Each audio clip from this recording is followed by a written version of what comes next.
Good evening, good evening, everyone. This is the call to the order for the August 7th Policy Committee meeting at 5:30. Michelle, could we have a roll call, please? Yes. Amy Levy, Here. Tom Hankins, Here. Brian Nichols. Here. All members are present. Hang on, I'm not on yet. There we go. My husband updated. Check it out. Just go on some flowers.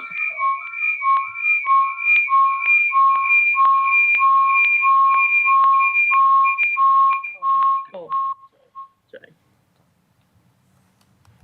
Okay. Okay, could I have approval for the approval of the agenda? I move that we approve the agenda as stated. Could I have a second? Second? All those in favor say aye. You need to open the floor for discussion.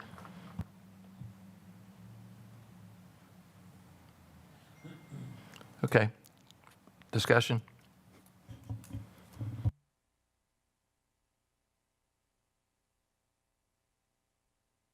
My hand is raised. I'm waiting to be acknowledged. Okay. Board Member Levy? Thank you so much.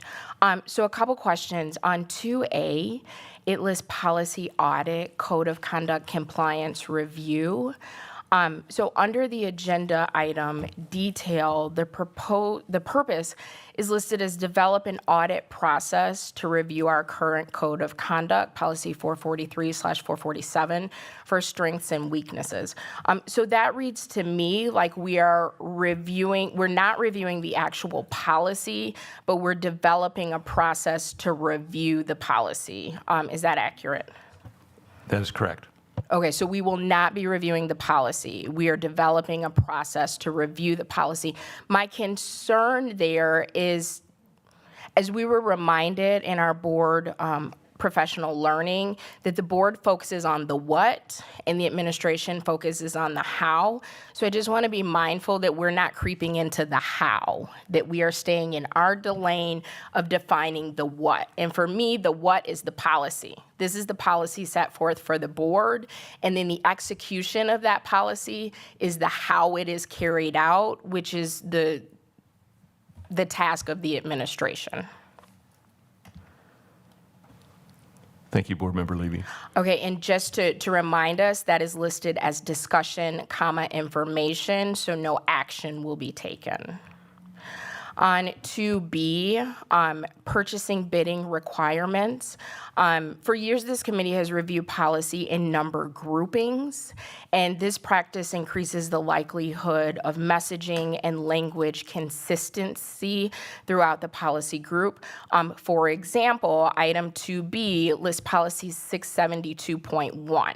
So my question is there a reason why the following policies that are in that grouping are also not being considered this evening, specifically the main policies, 672, also 672.2 through 672.4 Rule 1, excluding policy 672.3, which does not appear as active in board docs.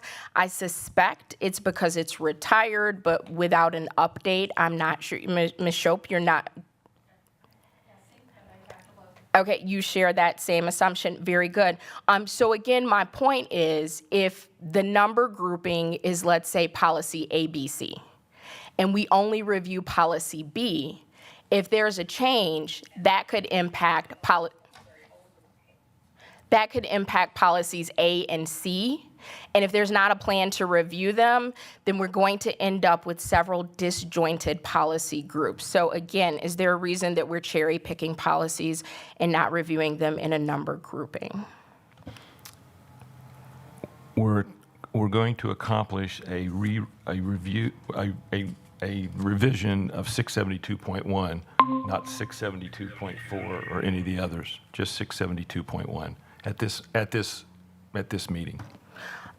Okay, but my question is there a reason we're not reviewing them as a collective in number order? Because as I just explained, that increases the likelihood of having consistency throughout the policy numbering group in message and languaging.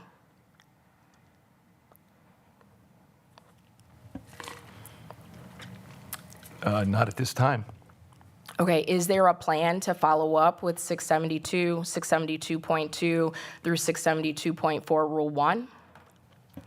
We'll follow it at a later date. So at some point in the future, thank you. Item 2C, gender identity language. So the good news is that the mystery of where your gender policy went has been solved, and why that policy never appeared on the consent agenda at a regular meeting.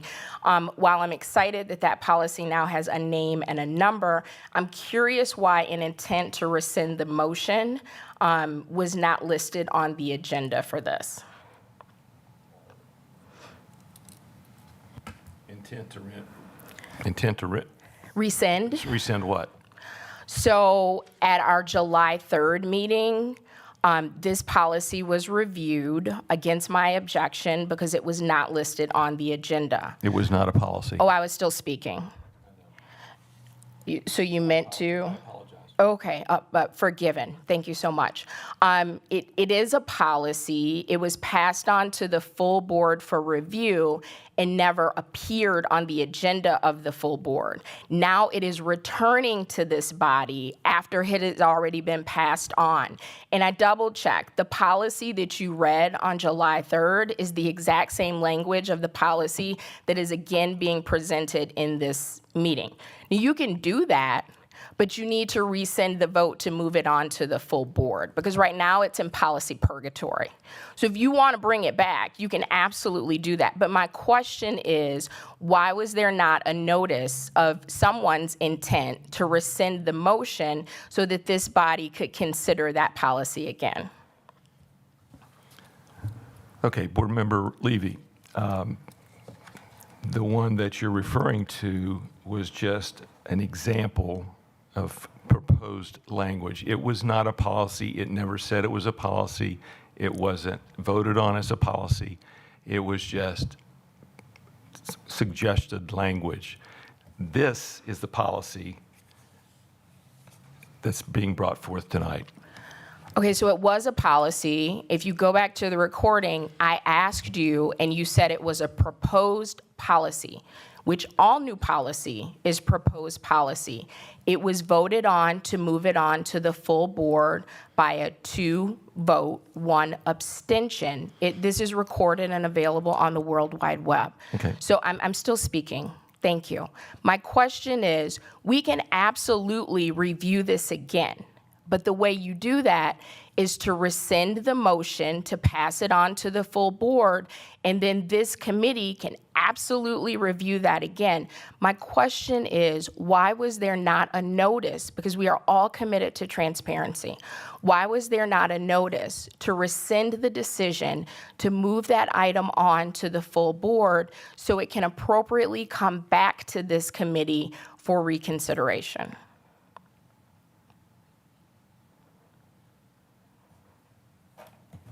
Board President Johnson, you have your hand up. Might I suggest that you remove this from tonight's meeting agenda and have a special policy committee meeting next week where it's rescinded and discussed and you can continue on?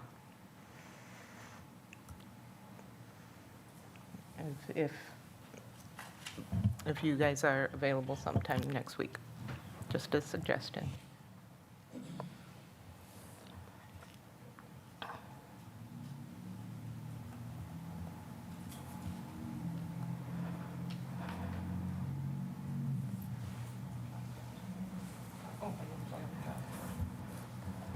Yes, Dr. Gears.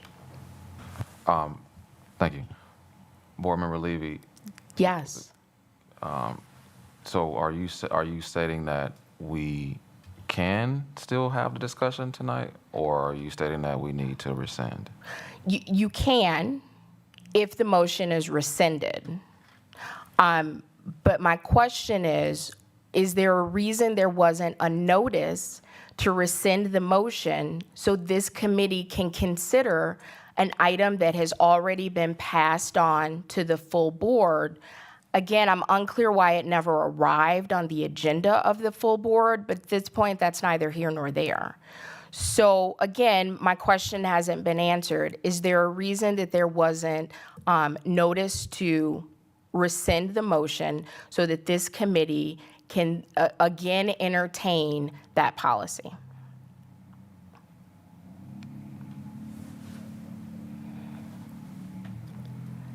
And I would also like to know if the policy chair and board member Hankins is interested in taking board president Johnson up on her suggestion.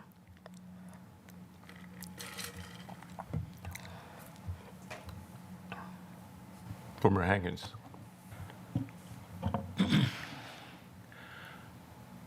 I truly understand what Board Member Levy is saying on procedure. I also know the intent of what we're trying to do, and I do know we have to abide by Robert's Rules of Order. I just think whatever is the most efficient way to get this back to the board would be the way out, and I'm just looking for, I think what Board President Johnson suggested, I'm very open to that, or any other thing that will expedite judiciously to get this back to board. Thank you. Okay, could I have a motion to remove this from the policy agenda to be addressed at a future date? So moved. I'll second. Discussion?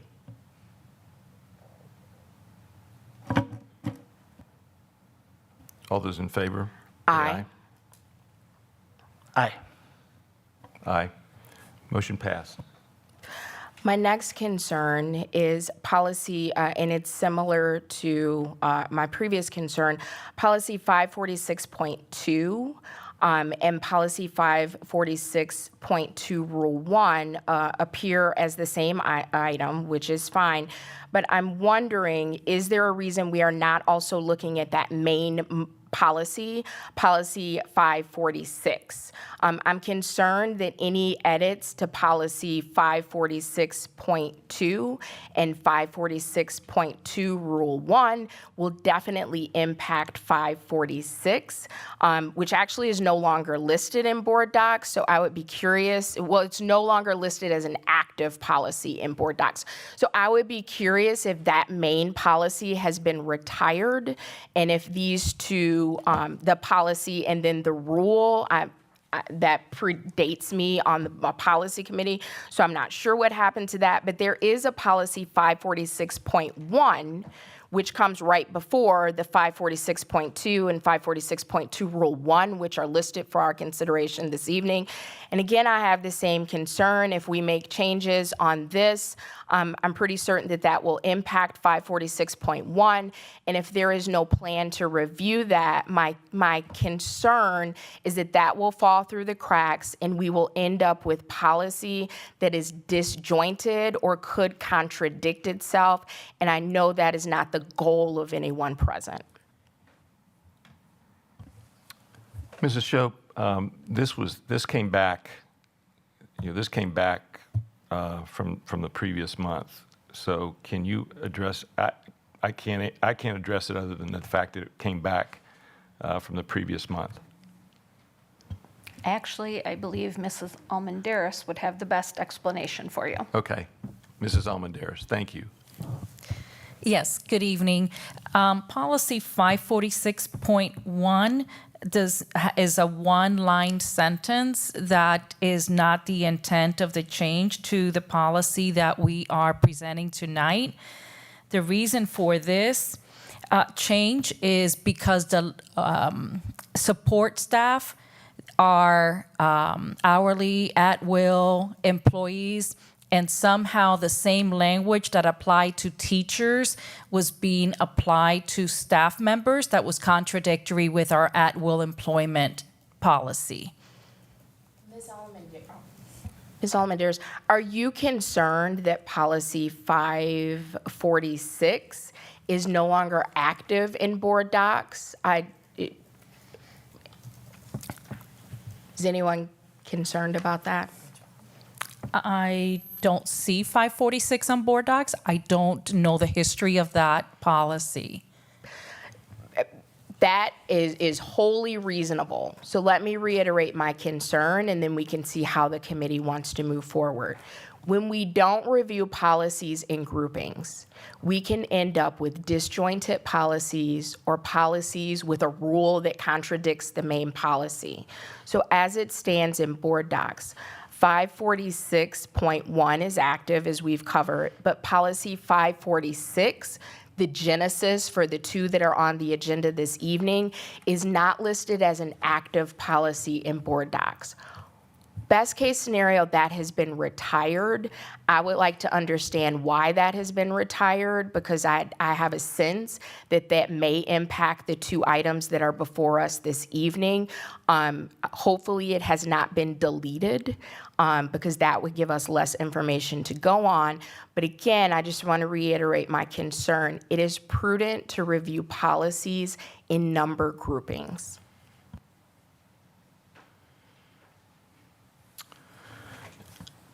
Mrs. Show, I was going to, 546 doesn't show up on retired. Right. I would have to, excuse me, look into that, because I know policy, I just don't memorize them all. So I can't tell you why there's no 546 anymore. What I can share with you that Ms. Almendares alluded to was many years ago, the policy section of the 500s basically was just professional staff for the teachers and then support staff, period. And our HR director at the time wanted to break it out more to cover more groups, because more and more groups were becoming bargaining groups. This was all before Act 10.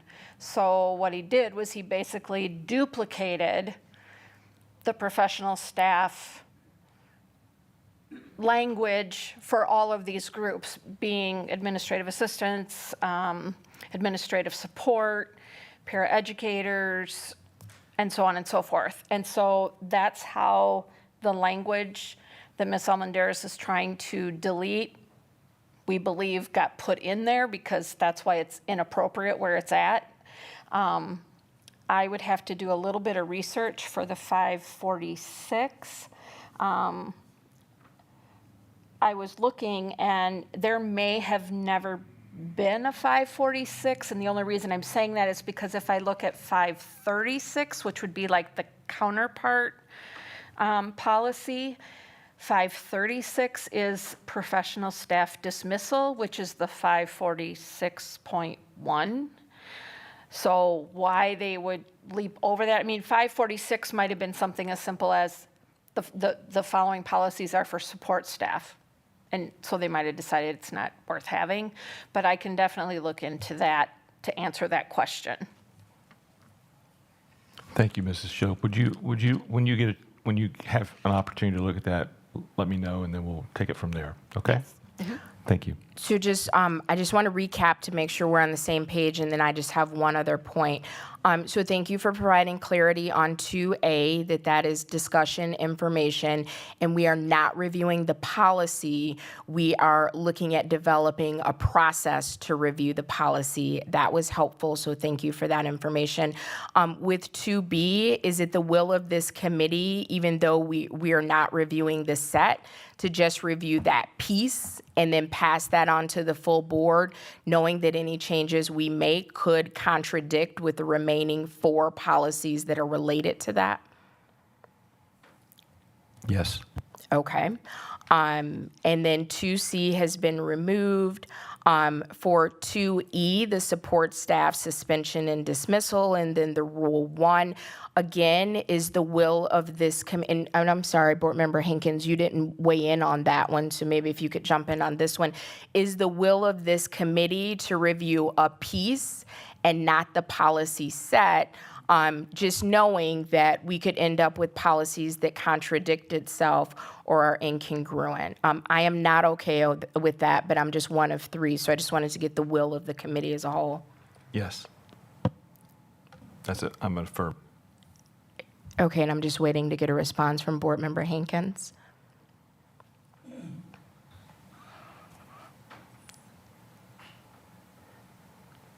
And it wasn't I was sleeping, but what's the concise what you're trying to get at?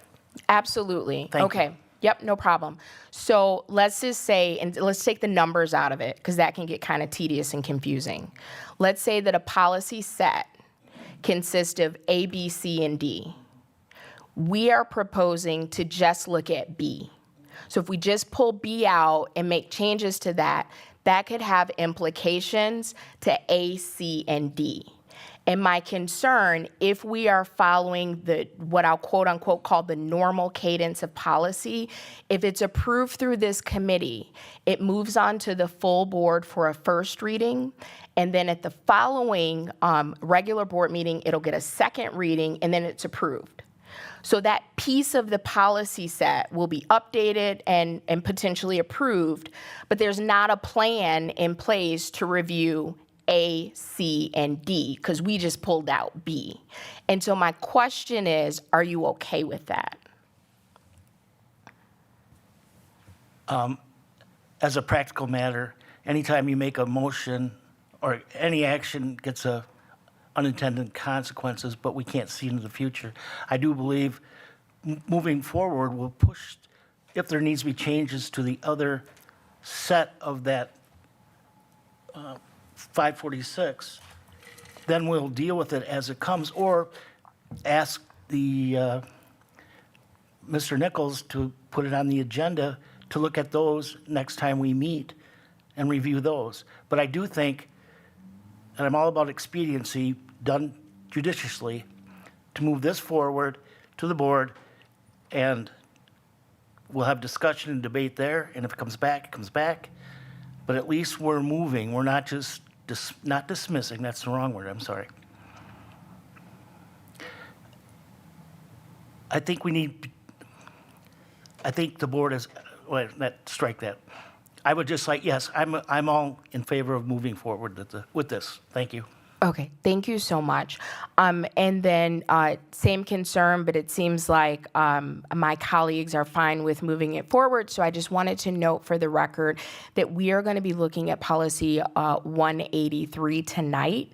But unless there is something that I am missing, there is no established plan to review policy 183 Rule 1. So again, doing this piecemeal, if 2 out of the 3 of us are fine with that, then it moves forward. But just wanted to note that well, actually, no, because 2F is listed as discussion information, so we wouldn't be taking action on that this evening. Okay, that concludes my concerns for the agenda. Thank you so much. Thank you, Board Member Levy. And just to, on 546.1 is this, I think, is the policy that you were referring to, Mrs. Almendarez. It's one sentence. An employee who plans to leave the department shall give 2 weeks' notice to the department head unless a mutually agreeable date is determined. I think that's probably still effective, correct? Correct. Okay. All right. Thank you, Mrs. Almendarez. Okay. Could I have a motion on the agenda? There's already been a motion and a second. We just concluded discussion. Okay, so all those in favor of approving the agenda minus item 2C? All those in favor say aye.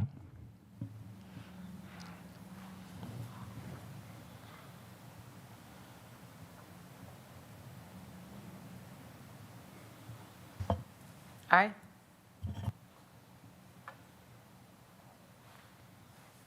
Are you going to offer other options? Aye.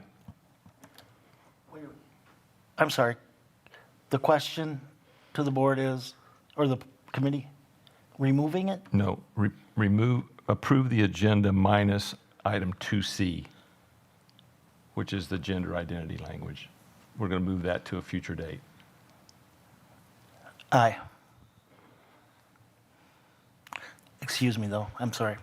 Yes, I am saying aye. Any nays? Nay. Motion passed. Agenda passed.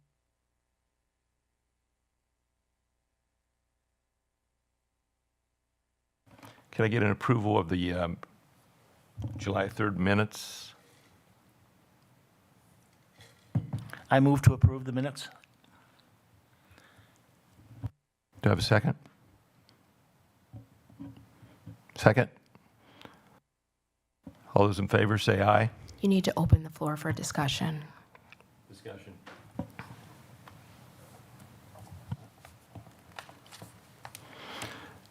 Hearing none. No, I'm waiting to be acknowledged. My hand is raised. Mrs. Levy. Thank you so much. I'm concerned that the minutes are incomplete. If we look under number 2, towards the bottom of that first page, it says Levy states that the board should continue to use he, she, they. She feels there should be a gender policy where the they, and then that sentence isn't completed. In the next sentence, it says, I'm going to skip the first part, the full board who will then send it back to that the rest of the information is not complete. If you jump down to the next page, the second line, that second sentence, it says Nichols stated that, and then there's nothing there. So I'm actually not going to vote for the approval of the minutes, and I'm hopeful that we could revisit these at our next meeting once they are complete. Mrs. Shope. I would prefer that as well, and I apologize that they were not completed. Okay, thank you. Yes. All those in favor of moving the approval of the minutes to the following meeting? Oh, that's not the motion that's on the floor. The motion on the floor is to approve the minutes, which has received a second, and I believe we just concluded discussion unless anyone else has input. Brian, I have a question or a comment. Go ahead. Yes, I have a part of the discussion. Is there any way to change that and then approve it? I mean, if these are just grammatical errors, I don't think it's a content error, is it, Mrs. Levy? Yeah, I'm kind of surprised that no one else noticed this. The minutes are actually incomplete. So if I started a sentence by saying, I went to the store to get, who knows what the end of that sentence is supposed to be. So I would be more comfortable if the recording of the meeting was reviewed and then the minutes were made complete and accurate, which I have every confidence in Ms. Shope to do. And again, I'm surprised no one else noticed this. But I definitely would not propose to tell my colleagues how to vote. But those are the reasons why I will be voting no to approve the minutes.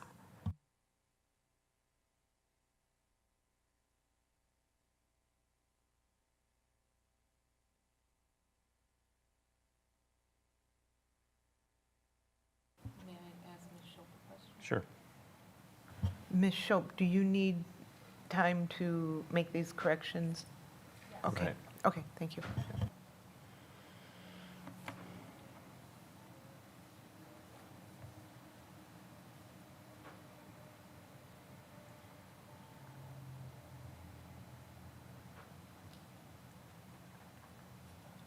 Are you going to move forward with the vote? All those in favor say aye. In favor of removing it, right? The minutes? Oh, that's right. I'm sorry, the motion. So you'll need to vote it down first, and then, Well, he doesn't have to. no, but Okay. if All right. that's his Okay. desire. Any nays? Nay. Nay. Nay.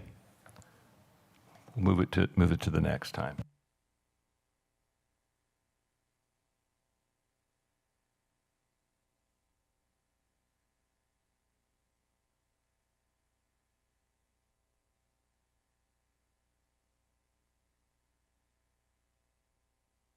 moving on to policy, or 2A, Policy Audit Code of Conduct Compliance Review and Discussion. So the reason this is on here is the team has done a wonderful job, spent a lot of time on a revised 443, 447. However, in the staff perception surveys, staff survey from the fall, exit interviews done in the last couple of months, as well as discussions with past and present professional educators and past and present administrators. The consensus is that there was really nothing wrong with our current student code of conduct as it sits today, as we sit here, and that we just needed to follow it, be supported in following it, and allow it to carry its own weight. And so, it got me to thinking that, well, maybe what we need to do is we need to take a good look at all the current code of conduct by category and see if there's anything that we need to do via a policy audit. Basically, is what we need to do to change, add, delete, or just modify. So that's the reason it's on there. So I would entertain any discussion. That's what it's there for, discussion, information. I don't have any form prepared or anything like that. And I would certainly encourage Mrs. Beavers and Mrs. Almendarez, should you so desire, to weigh in and give me your thoughts. And so. Board Chair Nichols, do you mind me sharing? Go ahead, Dr. Garrison. Thank you. So first of all, one of the things that it is my job is to oversee the discipline code of conduct here in the school district of Beloit. There has been conversations around the inconsistencies of implementation of our student code of conduct since I've arrived here. One of the things that I believe is necessary is that we, of course, look at certain things, openly, especially as pertains to how we are enforcing our code of conduct internally. I would like to add that our revised code of conduct that was asked of us by the previous chair to review, we did believe that code of conduct did meet the spirit of the current code of conduct. And with that being stated, I am open to, of course, reviewing our standing code of conduct so that we can implement it with more fidelity. That is a tough thing to do because at times, there is subjectivity to discipline, especially when it comes to how certain infractions are handled. But our goal is to get it right with our teaching staff as well as our parents, so that all can move forward accordingly as we look at restorative conversations with our students. So I just want to open up with that statement. The administration would have to be okay with looking at how we implement our standing code of conduct if we're not going to move forward with the other one.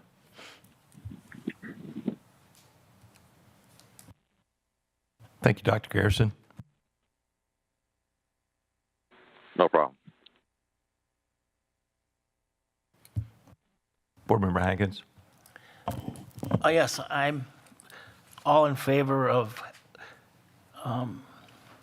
healthy discussion, all-inclusive discussion with admin and this committee. I think it's always prudent, and it's only the right thing to do. I think every time we have anything, even this strategic plan, to me, they're living documents that need to be modified and looked at. I, for one, and that'll be first to admit the changes in the code of conduct are very, let's see, the word is, it's a whole lot to deal with, and unless I sit down and really actually do it, I would prefer personally, that's just me, is to be like in an open atmosphere where we really talk about this. I imagine that admin took a long time to do this, but I'm all in favor of doing it right as of today. Things change constantly, as we all know. I'm all in favor of getting the code of conduct right, but I'm also in favor of making sure the support staff or building administrators have a clear understanding of implementation of said policy. So I'm all in favor of this audit. I think it would be healthy. Thank you. As we think about, I'm sorry, board chair, is it okay? Give me a minute, Dr. Garrison. Board member problem. Johnson, Board President Johnson had her hand up. No problem. So, in reading the exit interviews and the staff surveys, the issue of behavior is a genuine concern amongst the teaching staff, and what we need to get down to is the root of why our teachers are writing comments about the behaviors, why they're not feeling that they have the liberty to adhere to the code of conduct and or not feeling supported in doing so. Are you looking for suggestions for how to get to that, or are you looking for suggestions on how to audit if our policies are being adhered to? I mean, if it's the later, I've got an idea. Thank you, Board President Johnson. I think it's a little bit of both, but stronger on the second part. Coming up with an actual way to audit it. Policy. I mean, number 100 or 101. Referrals, and that whole category. The next one, and see where we. Where those numbers shake out, and see what, kind of say what you said is, and see where they shake out, because you're right, as I alluded to earlier, the staff exit interviews and the staff surveys, paint a picture that's not as good as we hoped it would be. So.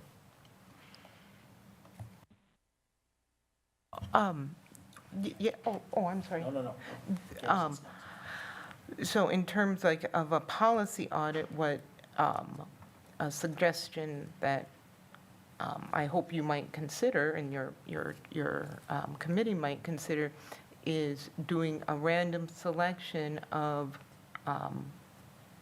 referrals that have been turned into a building, say Fruzen, and just say, okay, for the month of month of May, randomly select 10 referrals that have happened. Ask Ms.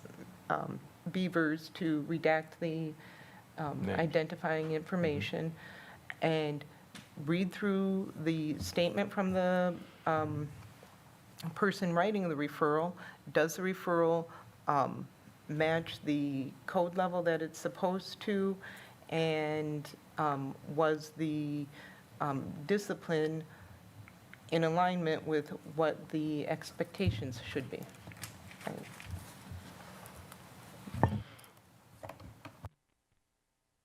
That's a good recommendation. It's a place to start.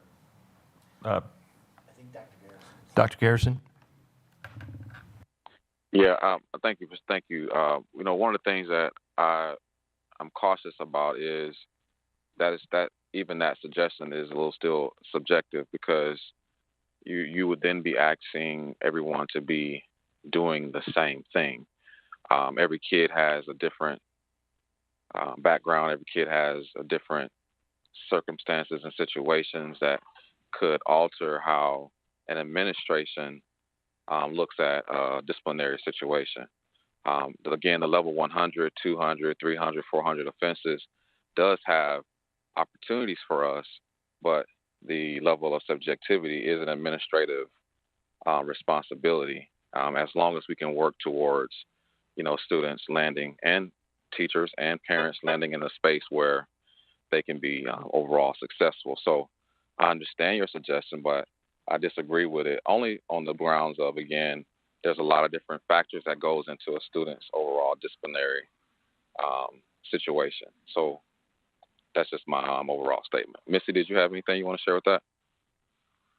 If it's okay from board chair. Before you do, Board Member Levy's had her hand up, so Board Member Levy. I have, thank you so much. So just to provide a little bit of context, this committee last reviewed proposed updates to the Code of Conduct provided by the administration on March 6th. And the administration did a fantastic job. They not only provided updates to the Code of Conduct, they also provided the Code of Conduct guidance for a reference and gave us a presentation. So I'm a little concerned because it seems like we're shooing away that effort and going back to Code of Conduct 1.0 when this board has already been presented with Code of Conduct 2.0, which I believe captures the spirit of 1.0 for the point of this discussion, and incorporates what Dr. Garrison just shared for context, and also restorative practices that this district embraces. So I'm a little bit concerned that we're moving backwards instead of building on the hard work that our administration has already put in. And just to provide context, my questions are very intentional. That's why when I had questions under the agenda, I asked if the purpose was to review the actual policy or to devise an audit of how we review the policy. And you were very definitive that we were not reviewing the actual Code of Conduct. So I just wanted to level set us in your words at the start of the meeting, just to make sure that we're being consistent. Now, with that being said, I think an excellent way forward as we navigate the Code of Conduct, because we definitely want to be responsive to the input of students, staff, and families. We definitely want to be responsive to students, staff, and families. I think that since we had a different configuration on March 6th than we currently do, it would be well advised to allow the administration to again show off their fantastic work of giving us that updated policy for the Code of Conduct, with grounding us in the policy guidance that they provided then, and sharing that presentation. So that would be my recommendation for a future action. And in conclusion, just reminding us that no action will be taken on this evening, because it is listed as discussion, information. Thank you, Board Member Levy. Mrs. I have a lot of thoughts. First, thank you, Mrs. Levy, for acknowledging the work that we did back in March. The audit of the codes that Board President Johnson recommended, that is something that we began doing last year with the administrators. We called it calibrating. And so we are planning for our upcoming administrative academy, and we will be doing that again, where we pull real codes real referrals that were written and present them to the group as they're in smaller groups and have them read them and discuss what was written. We're not critiquing necessarily how the referral was written, but how would you code it? How would you code it? And just kind of level setting with their peers. So that is an activity we will be doing again. I do believe that that type of audit is the work of the administration. I respectfully, that's my opinion, because they're the ones implementing it. Now, we could share that information or what we're doing to work with the administration. We also have plans to level set around the current code of conduct because we don't have a new code of conduct. So that's some of the work we're doing. We've also done some work with the administrative team around teams and looking at data more frequently. So we do a good job of looking at academic data on a very regular cadence, but last year we modeled pulling the behavior data, looking at when referrals are taking place, where in the building, and who are your top flyers. So really digging down into the office discipline referrals. And that will be an expectation moving forward, is that there's a regular cadence in their team meetings in looking at behavior data. So we're hoping that will have an impact too. I don't know if that addresses anything that you were talking about, but I also would like to add that there is a timeline that we're up against, Mrs. Levy, Board Member Levy, regarding changing of the policy, because if we start the year with one policy, like the current, we have to, because the data that goes in the system, if we switch it, if we revise the code of conduct and the code numbers, the data, even if it was September 5th, the data that was put in there, while we don't want any referrals on the 3rd, on the 1st, that will all be lost. And so we're kind of in this weird spot. Thank you. Thank you, Mrs. Beavers. Board President Johnson. Thank you, Mrs. Beavers. I can't tell you how relieved I am to hear that this is a practice that the district is doing. How long has the district been doing this, and how frequently?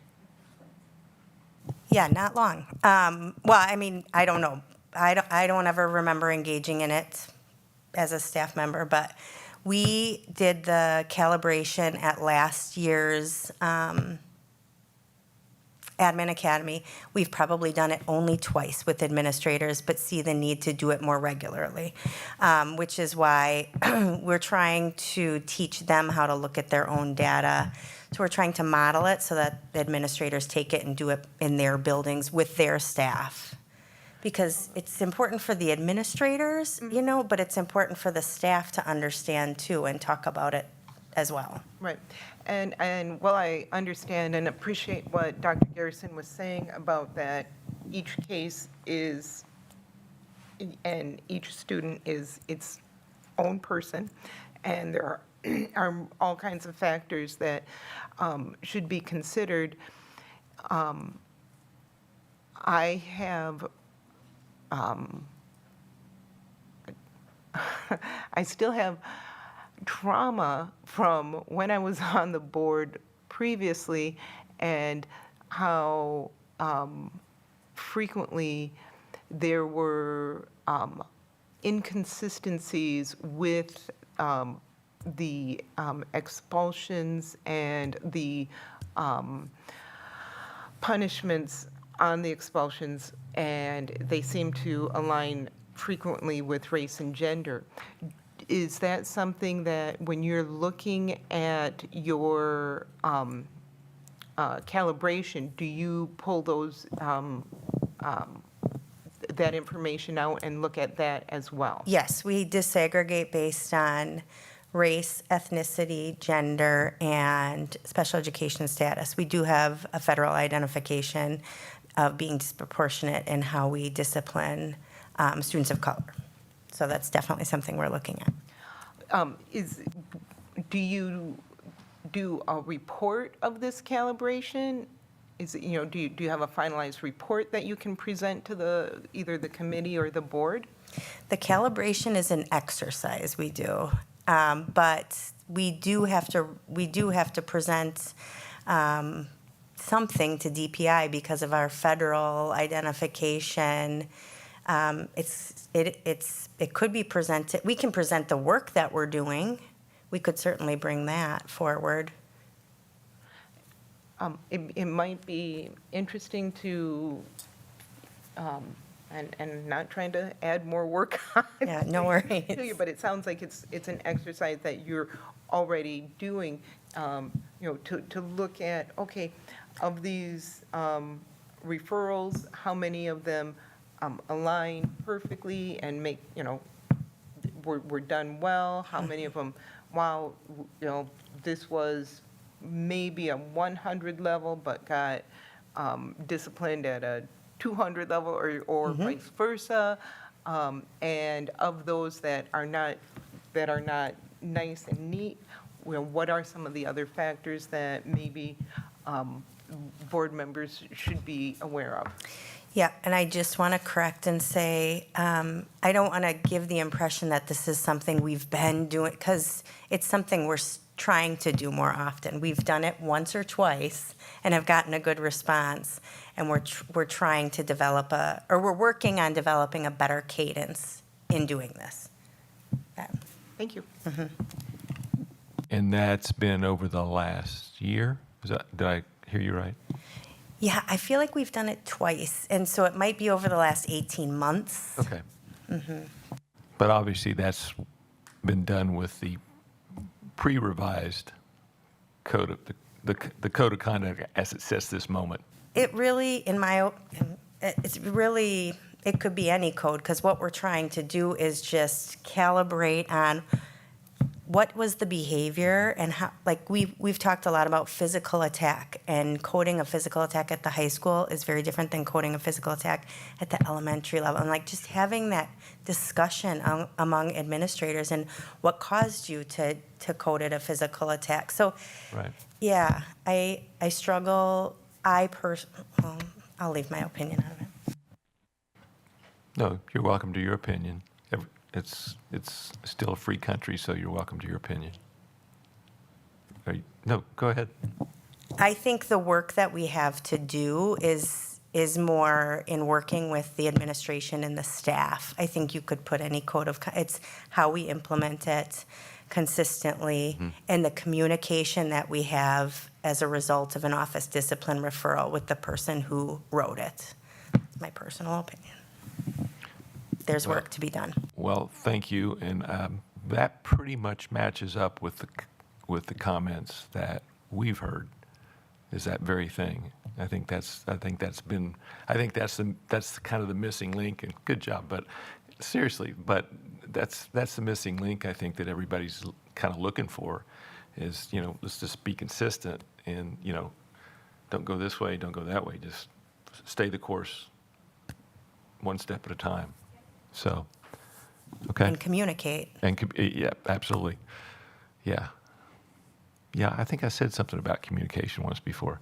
So anyway, Board Member Hankins. Mrs. Beavers, who was all in the calibrating? I know you said you've only had a couple, and you mentioned building admin. Is it just a handful of? All assistant principals, directors, executive directors, all cool. administration. I think that's very healthy. And maybe there's a way to incorporate one with the other, with not being too problematic to admin, and maybe just having, I would like to see your exercise of calibrating as just to observe. I think it'd be very helpful for me as a board member. But I think it's wonderful. I do agree with you, though, that we need probably more of them, and I know it's problematic to get everybody together, but I applaud the calibrating and what you're doing in that effort, and thank you. I'll let you know when we do our next one on August 13th. August 13th.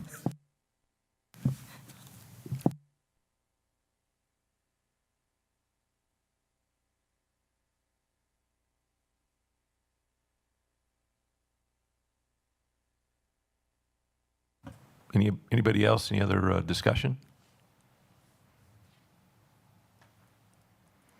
Board member, oh, okay. You took yours down. I thought I saw your hand up. Okay, okay. Well, I think that, I think we should, kind of sit tight for a little while and let you come back to us with some additional information. Let me go back to the beginning. If I left this intention, I did not mean to do that, but I'm not saying there's anything wrong with all the revisions that, all the work that you did. I'm just saying, let's make sure that we're ready to move forward. And if we've kind of been working with the old code, let's stick with that until we get some little more history, a little more data to match, and then we can get it ready for next year. Never had that happen before. Any other discussion?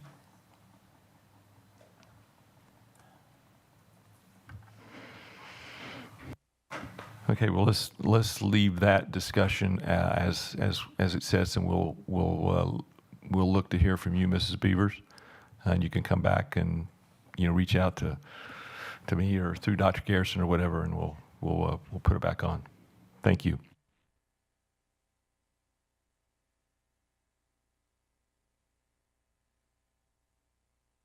Okay, next agenda item, and Mr. Chady's here just in time.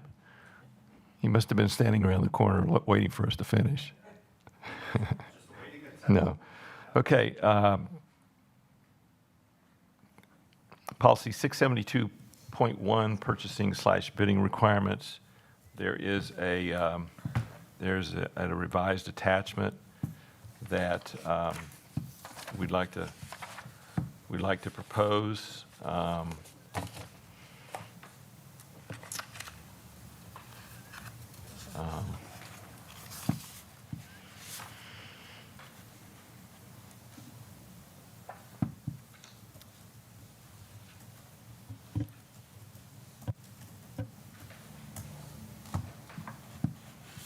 Is there a motion? I move to recommend to the full Board of Education approval of the revisions and layover of policy 672.1, purchasing/bidding requirements for first reading. Is there a second? Second. Okay. Now, discussion. Is it okay if I discuss Mr. Nichols? Yes, Dr. Garrison, go ahead. Sure. First off, I would like to just note that, the administration do believe that our current policy that we have operated under full integrity. We've brought to the board under the old policy everything that we believe should be approved by the board, as noted throughout, my tenure here. Additionally, I would like to just note that our goal has always been to be fiscally responsible. I do believe that currently with the revisions that is being proposed does put us in a space where it makes it a little harder to get things, done. Now, I do have my team there. Mr. Chady, of course, he can speak to some of that, but I want to make sure that, that it's noted that the administration do believe that the previous policy we were acting within full integrity of, and not only did we have one audit that was done well, we had two audits that gave us good reviews as it pertains to some of our processes and how we have been fiscally responsible here in the school district of Beloit. And so the new revisions does seem to be, I'm not going to say dramatic because it's not dramatic, shift this conversation, but I do believe that we have been acting very fiscally responsible, and we have brought the board everything that our current policy gave us the ability to do. If it's okay, Mr. Chady, can speak to that as well. Board Member Levy? Thank you so much. First question, Mr. Chady, maybe you can help me with this. It is my understanding that there is a way in board docs to review all purchases. I don't remember off the top of my head. Ms. Shope is shaking her head. Yes, maybe she can assist if needed. Where that access lies. So one, if you could just refresh my memory, I would appreciate that. I believe in board docs under the library, there is a section over there, and I'll need some help here. I can't recall what it's titled, but check register. So I'm in the library now, and I'm logged in as a board member. So I guess let me back up and add, is this viewable to the public, or is this viewable to board members? Board members. All right, thank you for the nodding. That's helpful. So when I click the little caret next to library, I have the options for general, events, strategic goals, and board members. Yep. If someone could help me navigate. General, awesome. We're loading. Okay. So once I'm in general, where do I head next? Over under the menu on the left, you can Yep. scroll down to monthly purchasing reports, and you'll scroll probably a ways down, and then you'll see the purchasing reports by fiscal year. So 23, 24 would be the most recent? Correct. Excellent. So when I open that, the first thing that appears is May 2024 purchases between $50,000 and $99,999. And then it breaks it down from there. Thank you for indulging me. Yes. Ms. Shope? And directly above that, Yep. under monthly financials, 23, 24, that's where you'll find the check registers, which show you everything being paid. Well, look at that. I always appreciate additional context, so thank you for your willingness to assist. All of that is background for me to make my point. My point is Dr. Garrison and his team have been distinguished in financially handling the business of this district. It would make sense to me to review and edit this policy if there were concerns about the way the money is being handled, or if we didn't have access to see exactly what is happening, and again, didn't have access to follow up with questions. Both of those things have been remedied by that quick little display we did, so thank you to all who assisted. I don't see any need to change the policy, especially considering that Dr. Garrison and his administrative team have been distinguished in the way they have handled this budget and have cut it down so that we can hopefully, again, present a balanced budget for our community. So I won't be voting for any changes to this policy. I think it is serving us well as it is currently written. Thank you. Thank you, Board Member Levy. Any other Board Member Hankins? Oh, correct me if I'm wrong, on the board docs and just listening to the conversation,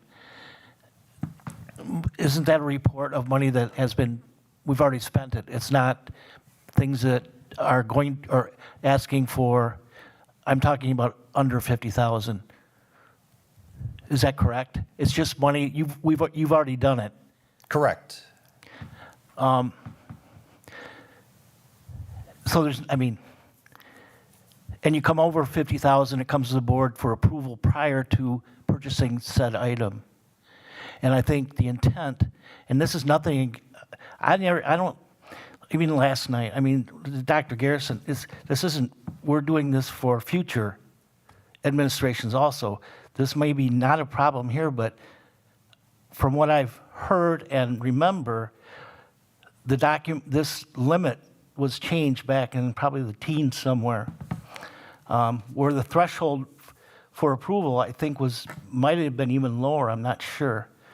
But then it got upped due to some malfeasance that was going on. And again, I don't like to say that there's accusations of this admin doing anything like that. I think it's prudent in our financial situation that we are under, that the board has a say-so in where that money is going.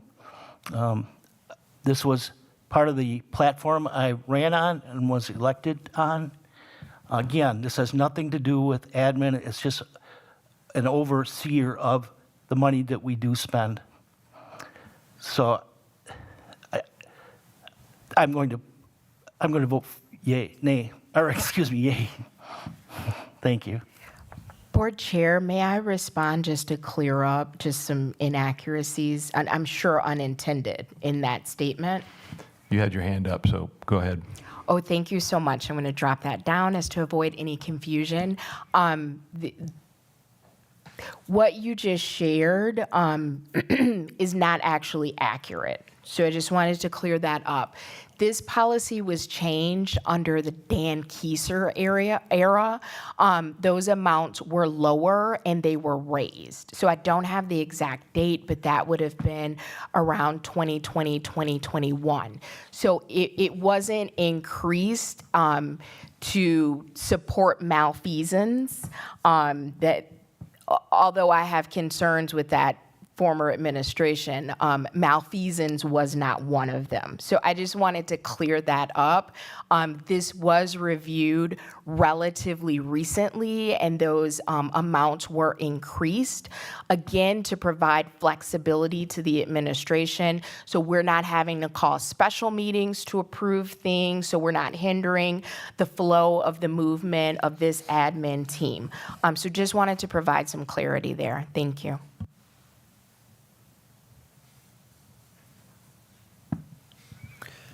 Thank you, Board Member Levy. Any? Yeah, if I can, I guess I question the why behind the proposed changes, and I think I understand some of the concerns and the reasonings behind it.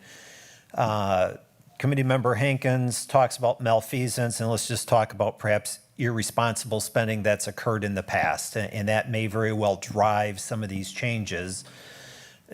That occurred because of a lack of stability and a lack of oversight. I don't care what you change in the policy, that is still going to occur. It's how the district addresses those issues when they do occur that is the issue, not the policy language. You know, the lack of addressing the issue, if the district administrator fails to do something, if I fail to do something, if a principal fails to do something, whomever, there's appropriate channels for us to address those issues. Reading through the draft, a couple of things and a couple of comments, and I just question this because my job's to administer this policy if the policy gets enacted, and I'm not sure that I've got clarity on how to administer the policy, and I'm not sure that the authors of the policy edits have thought about these things either. On page 1 in the first section, in the green section there, it talks about these requirements do not apply to a contract for the direct purchase of materials by the district. I interpret that as anything that's in the 400 object series, which would include supplies and other things, but that may not be what the author of the edits had intended it to be. So again, just some clarifications. In my world, we work within this WUFR, the Wisconsin Uniform Financial Accounting requirements and report, and we kind of conceptualize things in those regards. Under the threshold requirements on page 2 and kind of repeated in each of the sections, it talks about contracts for services, regardless of the cost, will be presented to the board monthly. There's not really any definition or example of what needs to come before the board. It doesn't say, does it need to come before the board before the contractor service is entered into or after the contractor services is entered into. It talks repetitively about the prior approval of the Board of Education. That will delay the process and could could pose some hardships on the district operationally, both with response to certain situations and even for ordering materials. You know, if it requires the prior approval of the Board of Education, we're talking probably a delay of at least 2 weeks, maybe 3 weeks, in getting those things going forward. Excuse me, Doc, Mr. Chady, where are you at right now? I lost track. Page 2, under threshold requirements, if we go down to purchases of 10 to 49,999, the first bullet there talks about prior approval, and then that's continued on in other sections of increasing values as well. That prior approval, to me, also indicates a lack of trust. You know, keep in mind that the school board adopts a budget. Our jobs as administrators is to operate within the budget. And I think it exudes some distrust.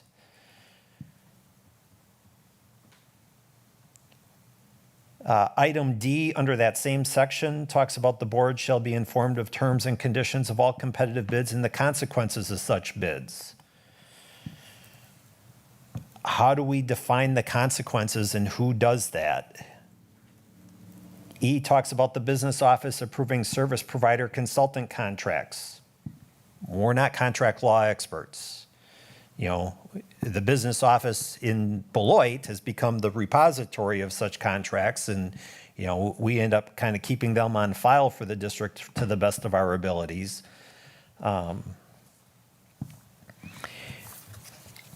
The policy, and those concerns echo in the following sections as well. The policy's long. Beloit's the 6th district that I've worked in, either as a school board member, during my internship, or professionally.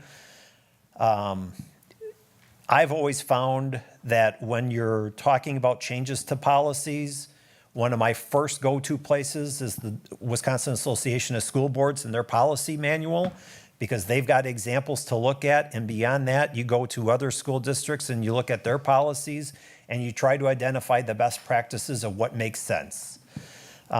This policy, to me, I've always felt is overly restrictive as it is currently written, much more restrictive than any district I've been affiliated with in my past. I understand why it is. You know, and again, our jobs is to try to operate within it and administer it accordingly. And I sense that the changes are tightening the belt even more so, and I don't know that that's necessary. Okay, Mr. Chady, I appreciate your comments and your observations. I'd like to chime in just one thing, and don't let me say I don't have any distrust whatsoever about this. Okay, I think Mr. Hankins kind of alluded to something that I had thought about is, you know, a year from now, half of us may not be here. I don't know, you know, anything can happen.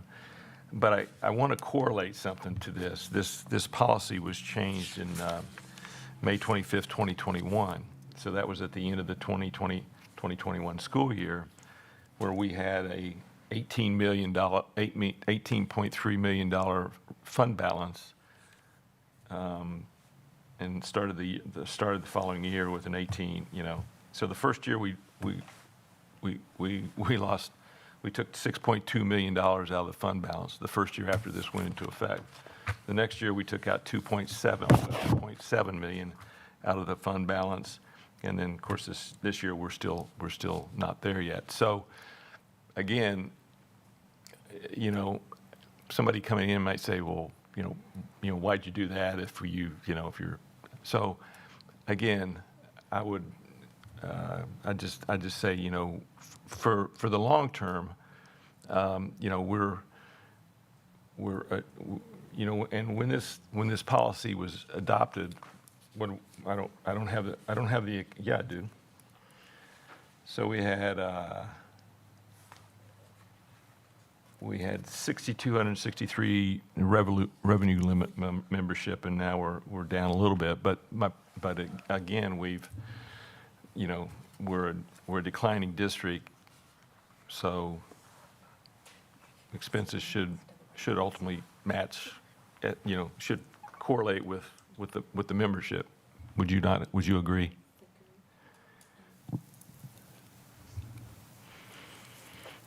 I think it's hard to do that. Our enrollment has declined through the years. Our membership has declined through the years. The question is, to what extent has our staffing declined through the years? Staffing always trails enrollment. Right. I understand all of those things that you're talking about. I still fail to make the connection back to how changes to this policy prevent us from operating at a deficit, et cetera. It seems to me that the school board in the school district of Beloit is getting a little bit too deep and into the micromanagement of certain day-to-day operational things that's unnecessary. I understand the challenges and the reasons why, totally, but I think the vision is in the wrong spot. The school district of Beloit will never improve until the operation of the school board improves.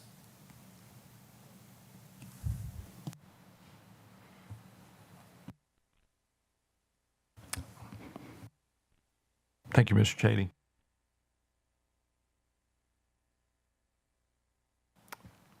Board Member Levy. Thank you so much. Who authored the proposed changes to this policy? Pretty much yours truly. Oh, okay. Good to know. Thank you so much.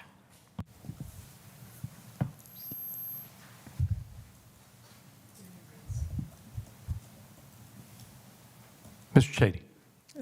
Thank you. And to that point, I would suggest that when proposed changes of this nature are being suggested, that we work cooperatively on doing that so that perhaps we bring forward a stronger policy.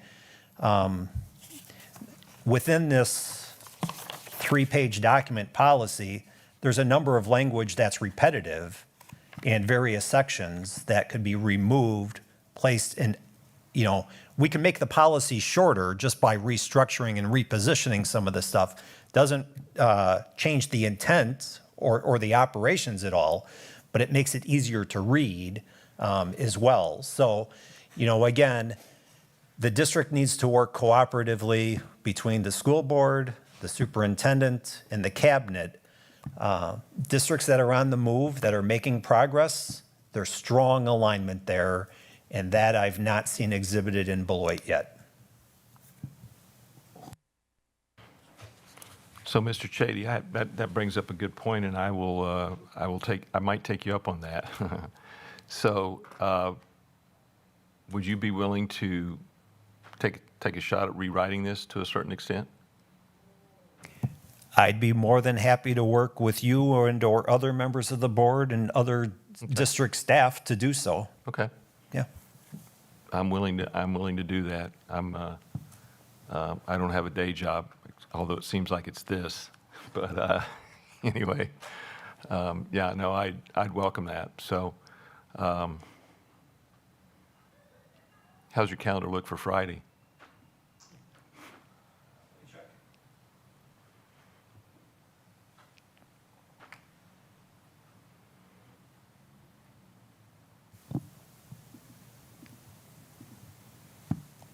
My afternoon appears much better than my morning. Okay. What's a good time? We could do 1 o'clock. 1 o'clock. I'll mark it down. Okay.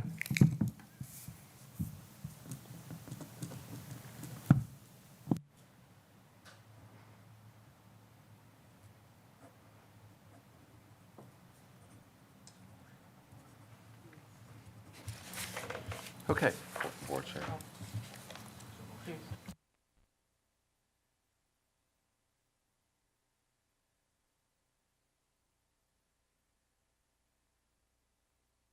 Okay. We're still in discussion. Yeah, right. Board. Thank you so much. So 2 questions. One, 2 questions and a comment. Mr. Chady, are you saying that you did not have an opportunity to review the proposed changes to this policy and to make edits and suggestions prior to the meeting? I believe I was made aware of the policy changes yesterday. What is today, Wednesday? It is. Yeah, I think it was Tuesday morning. So I printed a copy, but that was my first run at it. As far as the changes, to be honest with you, this is a policy that is probably referred to by myself twice a month, just to make sure that we are staying and following the current policy provisions as required. Yeah. No, I appreciate that, and I too have concerns about how much lead time committee members have to prepare and to participate in the process. So I totally agree with you. This district will not move forward until the operations of this board improves. So thank you for saying that out loud. Again, I wholly agree. My other concern is what just happened with the setting up of a meeting on Friday at 1 is really exclusive to anyone else who would be interested in participating in that process, and that is the work of this committee. So while I celebrate your retirement and your availability, it definitely cuts off anyone else on this committee who would like to have input on the shaping of this policy. Thank you, Board Member Levy. Are you available Friday at 1 o'clock? No, I am full. okay. I'm speaking. I have full-time employment, and that's why when we speak to the operations of this board, you don't just check in with one or a handful of people and decide when we're going to meet to make decisions that impact students, staff, family, and our overall community. You do things in a respectful way that invites people to the table to have input. So that would look like sending out a doodle poll or putting this on the agenda for an already established policy meeting and getting us the information more than 26 hours in advance, especially on a night when we have committee meetings where we don't get out of here to 10 o'clock. And for those of us who have full-time gainful employment, it makes it very difficult to come prepared for a meeting that you just got the information for the day before, and the meeting starts at 5:30. Board Member Hankins, are you available Friday at 1? No, Okay, but I'm okay with you guys meeting. thank you. Any other? So just to follow up, are you okay with me being excluded? Because it seems like you're pretty committed to Friday at 1.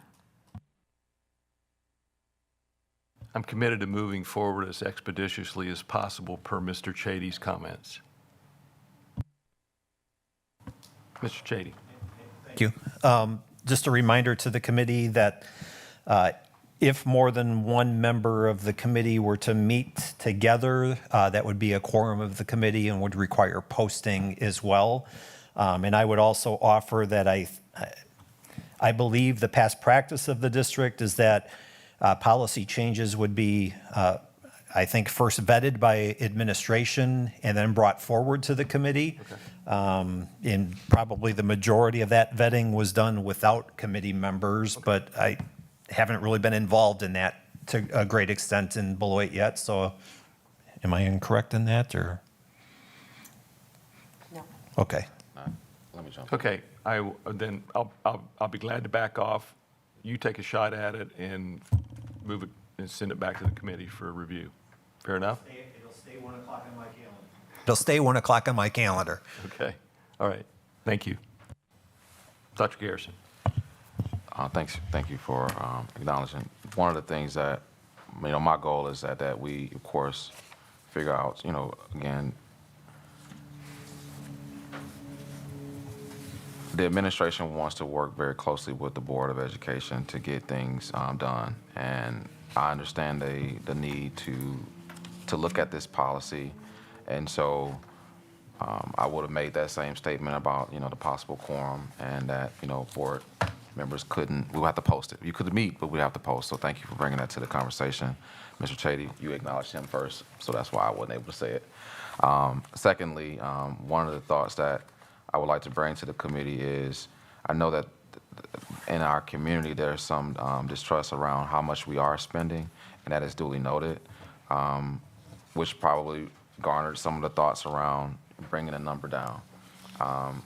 It is our goal, again, to work with the Board of Education and making sure that we pull together a policy that allows the general public to continue to believe in us, as well as the Board of Education to, continue to move us forward and approving a budget. And so, in budget, when I say approving a budget, that's all the things that comes with this policy as well. So, I just want to make sure I note that. I know Mr. Chady's comments about our board is an opinionated statement. I will say to everyone that is listening, again, it is our goal to work with the board as an administration to move things forward. Thank you, Dr. Garrison. Board Member Hankins. I'm taking offense to the statement that was made by Mr. Chady, not once but twice. It does no good. I think this board, that's the only board I've been on here in the last 3 months, has been very complimentary of what the admin does and respectful. To dismiss the board and what they're and the direction, and actually put the blame on the board for the predicament that we're in financially, our reputation. I think there's a disconnect there, and those kind of comments do not help.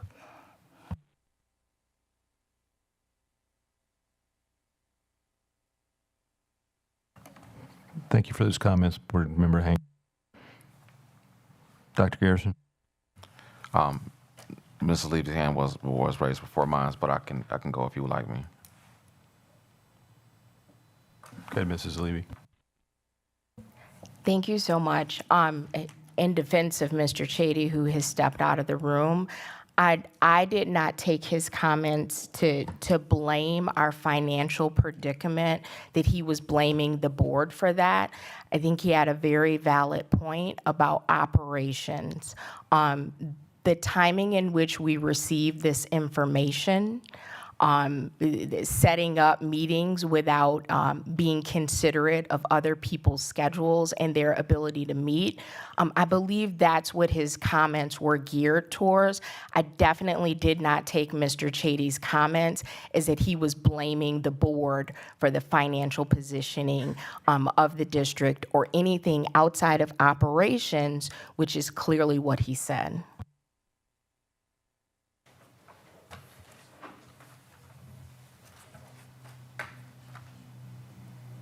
Dr. Garrison. Yes, and again, I just want to make sure that everyone notes that, again, the administration does want to, of course, work with the Board of Education to get, these things right.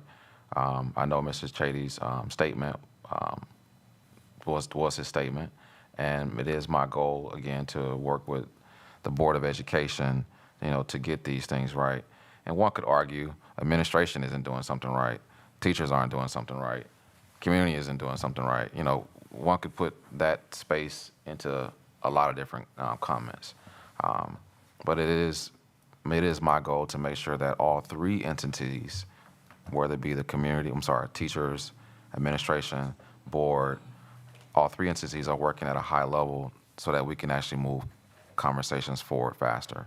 And so I just want to make sure that, that's something that's noted in this conversation. Again, it is our goal to work with the Board of Education. And again, one could argue any one of us can be doing better as it pertains to how we want, things done here in the school district. So thank you, Mr. Hankins, for, expressing your thoughts as it pertains to, your beliefs around Mr. Chady's statement. But again, it is our goal to work with, the Board of Education and move things forward the best way we know how, and which means that should be together.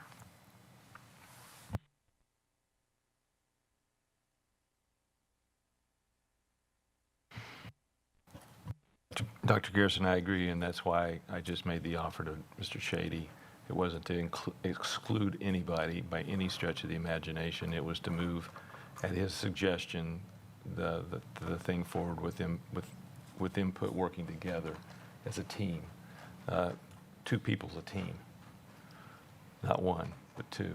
So, believe me, I want to be as inclusive as anybody, because we can't, the word I is not in the word, the letter I is not in the word team, never has been, never will be. So, anyway, any other discussion?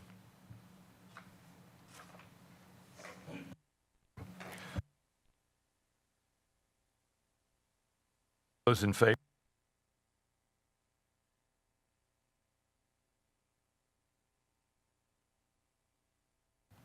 Nay. Nay. Nay?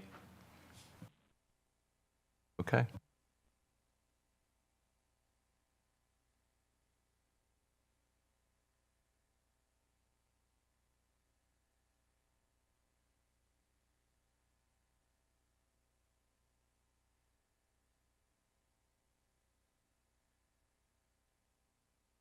Next item is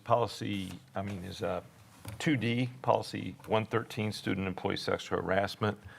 And this is the revision via the Title IX changes that, at this point, who knows what the ultimate outcome is going to be. I suspect, don't know, just suspect that this will end up at the Supreme Court of the United States, and then we'll go from there. But I think in preparation, we've got this ready to go, and first of all, is there a motion on 2D? Oh. No, first. Never mind. One second.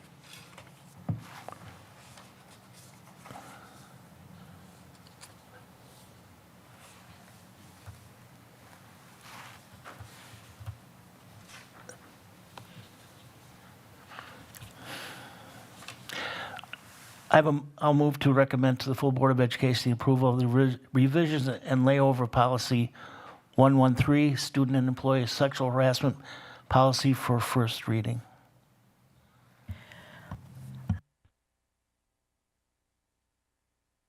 Second. Discussion? Yeah. Mrs. Almaderis. I just noticed that the policy, the green section, which is the new drafted language, starts off rather awkwardly, and I think that A and B and the sentence that follows should be stricken on page 4, and that the policy begin with, "The district does not discriminate." I think what happened when we couldn't, I'm sorry, Mr. Nichols, can I? Go ahead, Dr. Gershon. Sure. I think when the cut and paste happened,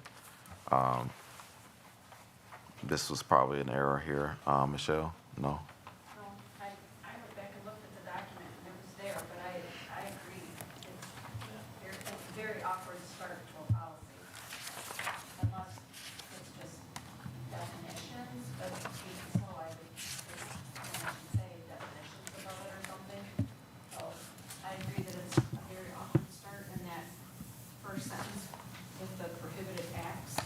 It's like something. I think that was, if I can remember, I'm sorry, if I can remember correctly, I thought this was at the bottom of the original.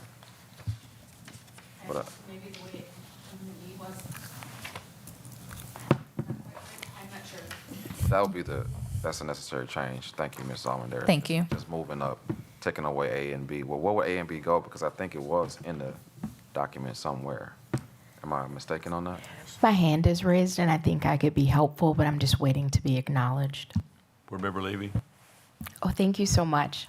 If I may, the notes that I had, because again, I completely agree that that is an awkward start. We may want to consider going back to the very beginning of the policy with the information that is read and stricken out. Stay with me. The first 5 paragraphs there, I think we should keep as an opener, but my question is, it may need some tweaking because it has language like, the board, the board will investigate all allegations, and that's just simply not accurate. So if we made tweaks so that that language is accurate, I think, again, those first 5 paragraphs, if we kept that as the opener and then we went in with the start of the language that's highlighted in green, for me, that would make more sense. So I welcome feedback on that suggestion.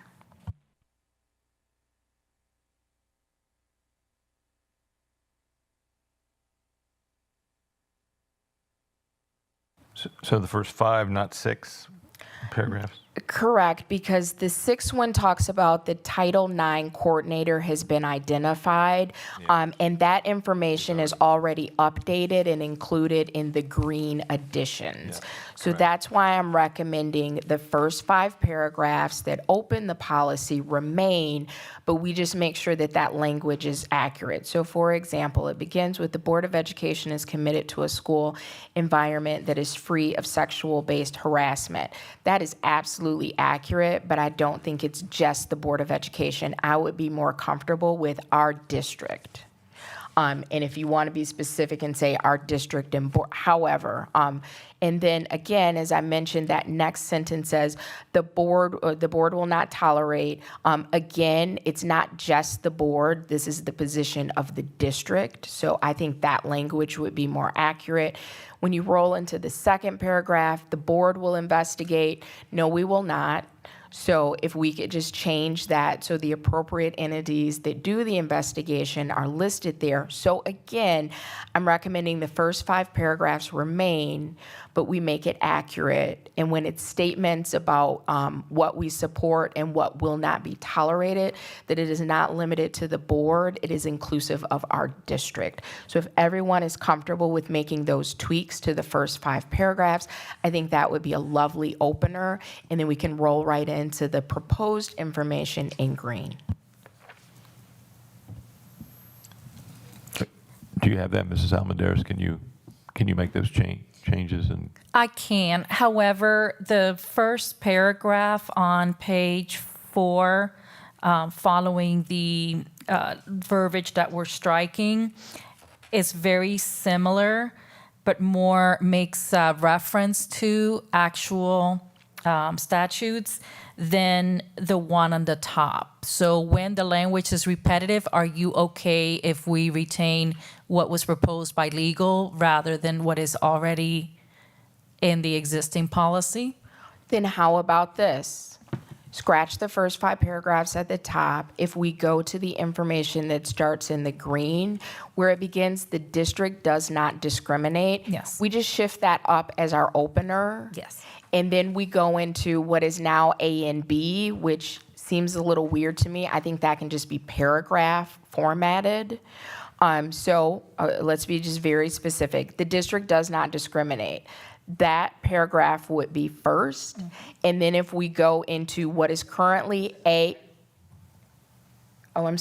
what is currently A and B, and then that kind of sentence that's floating there, and then go back to inquiries about application. So unless there are objections to that, I think that would be a very appropriate start to the policy. Thank you. Here to help. I agree. I think that's a good way to do it. Ms. Shope, did you need me to repeat anything? Good. Dr. Garrison? Thank you. There's a space here where it says under that A and B question mark, where we're going to move that to. Prohibited acts that sex-based, Yeah, that constitutes, is that, I don't know what that means. Sorry, I just want to make sure we. Is that the way it came across from legal? No. No. No, let me see if I can share that real quick.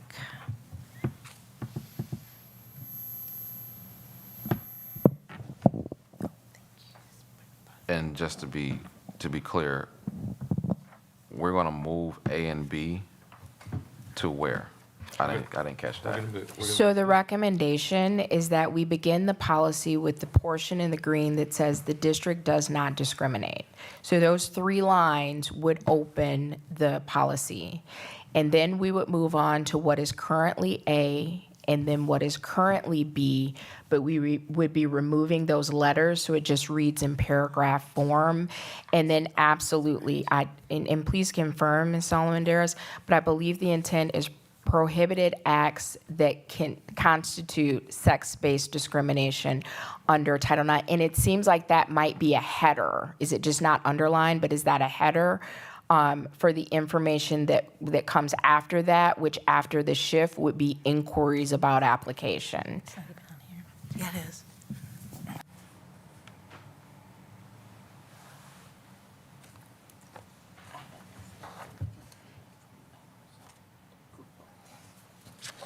Don't start.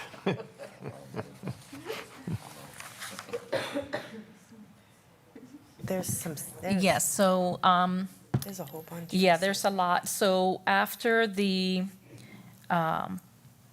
so 1, 2, 3, 4, after the 4th paragraph from where we said we're going to begin, there's pursuant to Title IX of the Educational Amendments of 1972, sexual harassment is defined as conduct on the basis of sex that satisfies one or more of the following. And then it goes into A school employee conditioning education benefits on participation. So on that draft policy, you'll see that on the very bottom where it says page 4 of 12.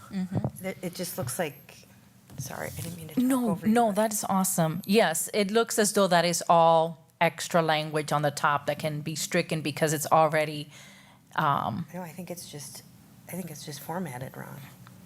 This is the beginning, yep, and then this has to be Yeah. moved Yeah. down to here. So this shouldn't be struck.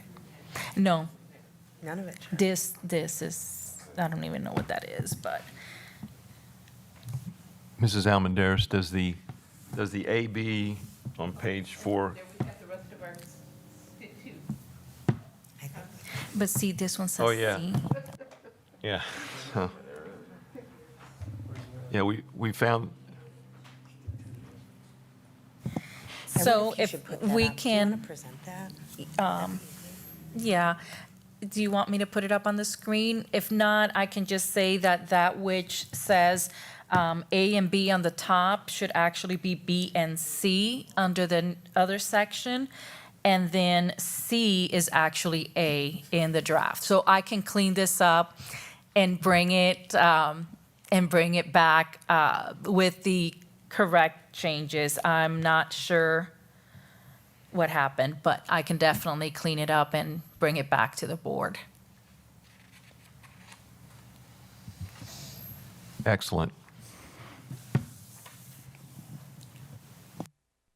Board Member Hankins? So with these changes,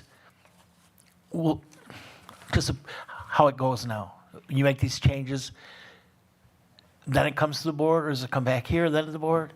Comes Or can back we? here. It comes back here, so okay. We can't make the changes prior to the board discussion on it? Well, this committee, I believe, has to approve it before it Okay. moves to the board. Thank you. It was about procedure. That is Thank you. correct. Yes. Okay.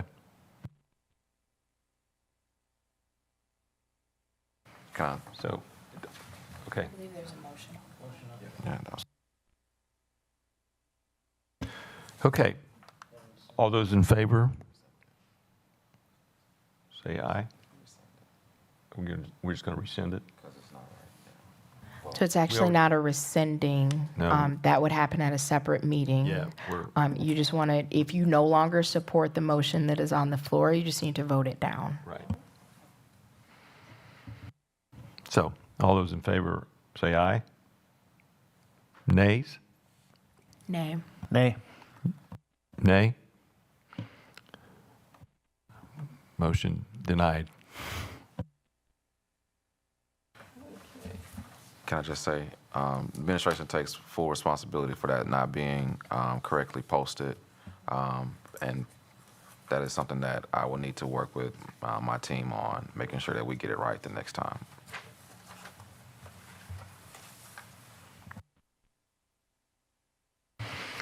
Okay, moving on to 2E, policy 546.2 and 546.2, Rule 1. Is there a motion? I move to recommend to the Board of Education revisions and layover of policy 546.2, Rule 1, support staff dismissal procedure for first reading.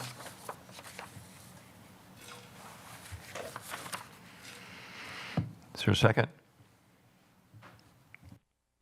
Second. Discussion? Board Member Levy? Thank you so much. Just a couple questions. I see that there are proposed edits. Did those come from the administration? And actually, I'm looking at Rule 1, Policy 546.2, Rule 1.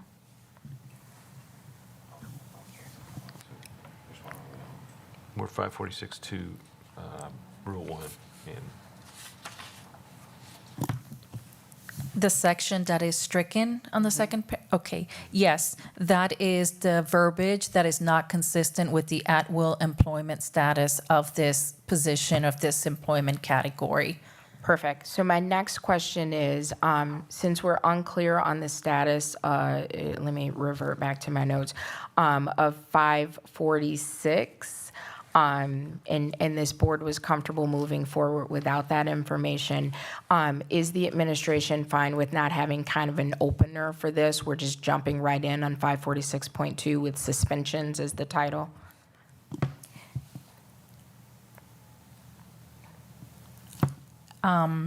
Well, the 546.2 is what leads into this Rule 1. So I would presume that when you're saying opener, what are you referring to? I'm sorry. No, you're fine.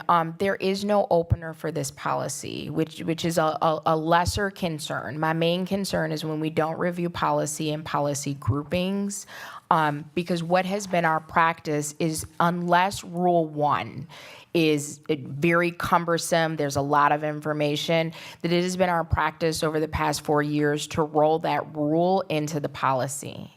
So without 546.1 being on the agenda, we don't have the ability to just combine everything and make it concise. So if that was the case, and we were reviewing policies by number groupings, we could combine that opener, albeit very brief, in 546.1 with the content of 546.2, which it seems like suspensions, not suspicion, and dismissals are the header for that content, and then also include the content from 546.2 Rule 1 and just go ahead and retire that. But since that is not available, that just reiterates my previous concern. So actually, I'm not able to support this because I believe what would be appropriate is this should come back to the committee with an update on 546, just so we know if that's viable or not, or if any information needs to be included. But definitely, I would be in favor of rolling 546.1, 546.2, and 546.2 Rule 1, and it looks like we could still get this down to a one-page policy that made sense. Thank you so much. Thank you.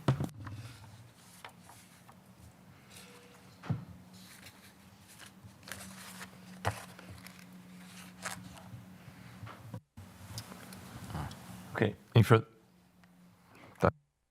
Sure, just to note, again, the administration will move forward whatever the board wants to do at this point.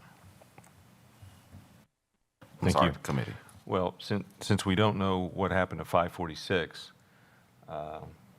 you're going to, Mrs. Shope, you're going to check into that, see if you can, okay. So we'll take care of 546 and 546.1 at a later date.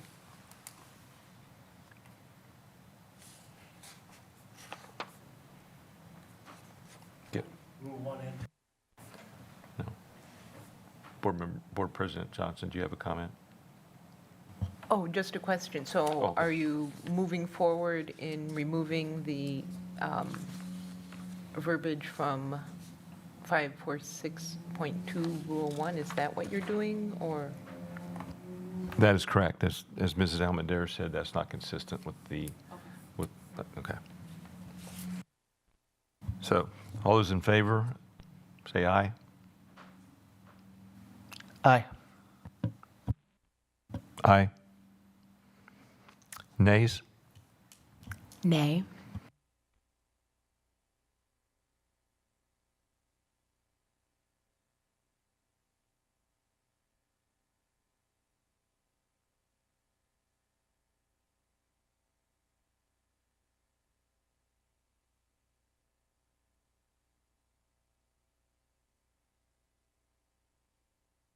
Yeah, just clarification for the board.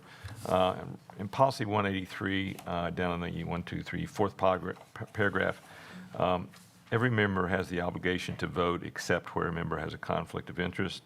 Such conflict shall be announced by the member, and the member shall be permitted to abstain. That's the only. That's just a kind of a little housekeeping thing. That's the only place a person can abstain in a vote. So.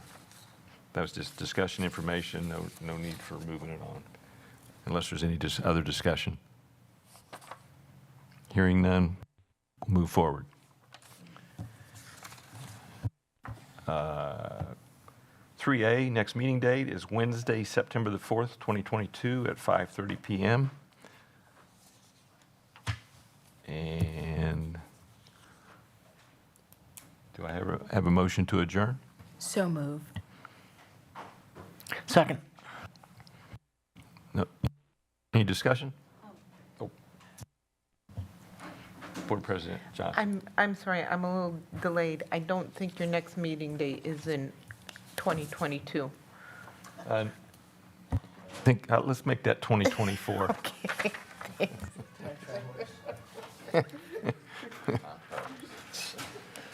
Let's go backwards. What was I doing in 2022? I don't know. Okay. Meeting adjourned at 7:22. I don't believe we took a vote to Oh. adjourn. Okay. All those in favor say aye. Aye. Aye. Motion carried. Meeting adjourned.